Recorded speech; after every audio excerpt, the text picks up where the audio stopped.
الحمد لله رب العالمين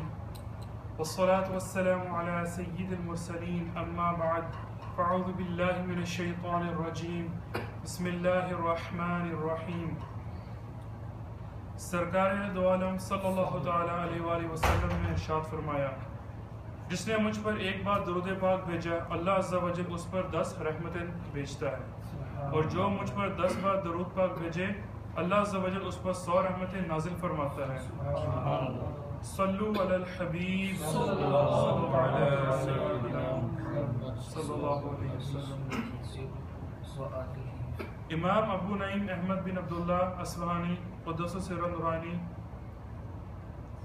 حلیت الاولیاء میں نقل فرماتے ہیں، سیدنا ابراہیم تیمی رحمۃ اللہ تعالیٰ علیہ فرماتے ہیں کہ ایک مرتبہ میں نے یہ تصور باندھا کہ میں جہنم میں ہوں اور آگ کی زنجیروں میں جکڑا ہوا ہوں،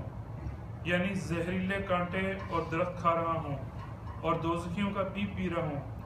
ان خیالات کے بعد میں نے اپنے نفس سے پوچھا کہ بتا تجھے کیا چاہیے، جہنم کا عذاب یا اس سے نجات؟ تو نفس بولا کہ مجھے نجات چاہیے،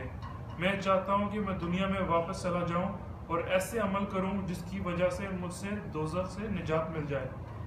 اس کے بعد میں نے یہ خیال جمایا کہ میں جنت میں ہوں، وہاں کے پھل کھا رہا ہوں، اس کی نہروں سے مشروب پی رہا ہوں اور حوروں سے ملاقات کر رہا ہوں. ان تصورات کے بعد میں نے اپنے نفس سے پوچھا کہ تجھے کس چیز کی خواہش ہے، جنت کی یا دوزخ کی؟ تو نفس نے کہا جنت کی، اسی لیے میں چاہتا ہوں کہ دنیا میں جا کر نیک اعمال کروں تاکہ جنت میں خوب نعمتیں پاؤں. تب میں نے اپنے نفس سے کہا فی الحال تجھے مہلت ملی ہوئی ہے، یعنی اے نفس اب تجھے خود ہی راہ ڈھونڈنی ہے کہ میں سدھر کر جنت میں جانا چاہتا ہوں یا بگڑ کر دوزخ میں، تو اب تو اسی حساب سے عمل کر. صلو علی الحبیب. میٹھے اور محترم اسلامی بھائی، ذرا سمجھنے کی کوشش کیجئے کہ ہمارے بزرگان دین کس طرح اپنے نفس کو سدھارنے کے لیے اس کا محاسبہ کر کے اسے قابو کرنے کی کوشش فرماتے ہیں، کوتاہیوں پر اس کی سرزنش کرتے، بلکہ بعض اوقات اسے سزائیں بھی مقرر فرماتے ہیں. ہر وقت اللہ عز و جل سے خائف رہ کر خود کو زیادہ سے زیادہ سدھارتے ہوئے آخرت کی تیاری کے لیے کوشش کرتے رہتے. بے شک ایسی ہی کوشش ٹھکانے بھی لگتی ہے.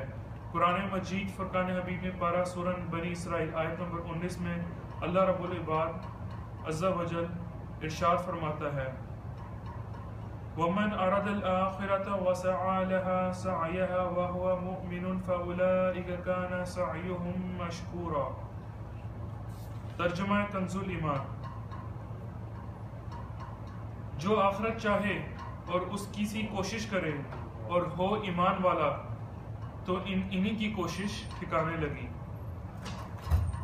آج ہماری حالت یہ ہے کہ ہم اپنی دنیا یعنی مستقبل کو سدھارنے کے لیے تو بہت غور اور فکر کرتے ہیں، اس کے لیے طرح طرح کی کوششیں اور آسائشیں جمع کر کے خوب کوشش کرتے ہیں، خوب بینک بیلنس بڑھانے، کاروبار چمکانے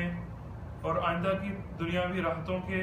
حصول کی خاطر نہ جانے کیسے منصوبے بناتے ہیں کہ کس طرح ہماری دنیاوی کل بہتر ہو جائے اور ہمارا مستقبل سنور جائے. لیکن افسوس ہم اپنی آخرت کو سدھارنے کی فکر سے بالکل غافل ہیں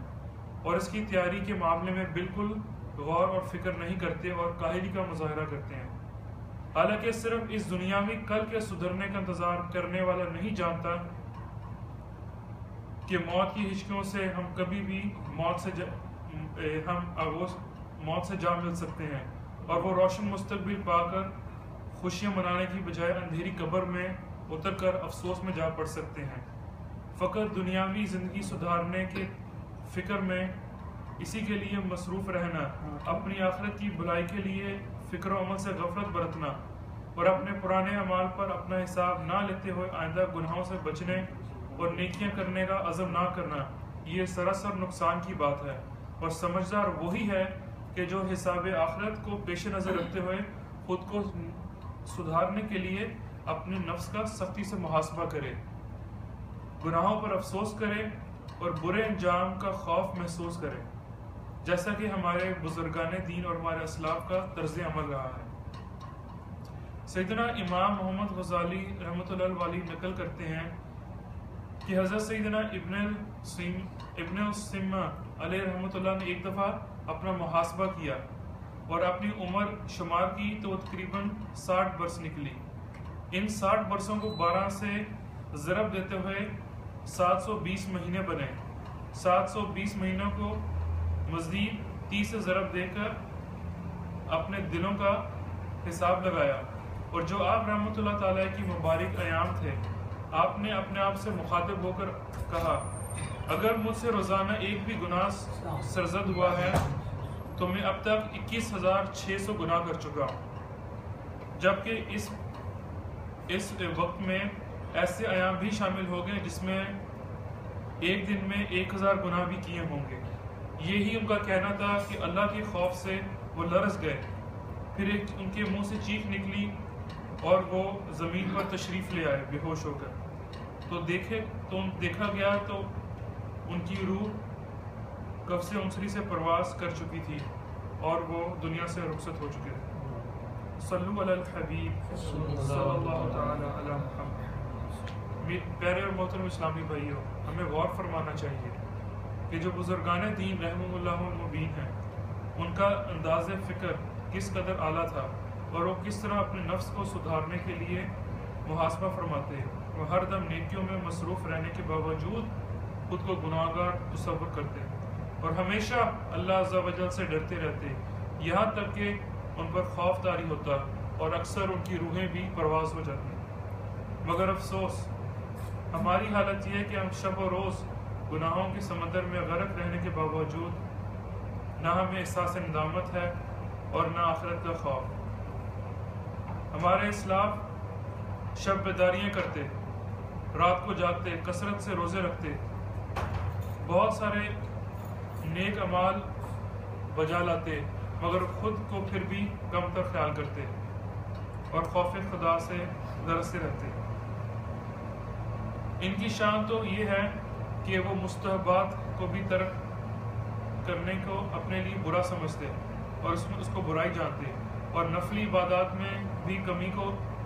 جرم تصور کرتے، اور بچپن کی خطا کو بھی گناہ میں شمار کرتے، حالانکہ بچپن کا گناہ شمار نہیں ہوتا۔ میرے میٹھے اور محترم اسلامی بھائیوں، دیکھا آپ نے کہ ہمارے بزرگان دین رحمہم اللہ المبین اپنی کم عمر کو بھی یاد کرتے اور اس پر اللہ عز و جل سے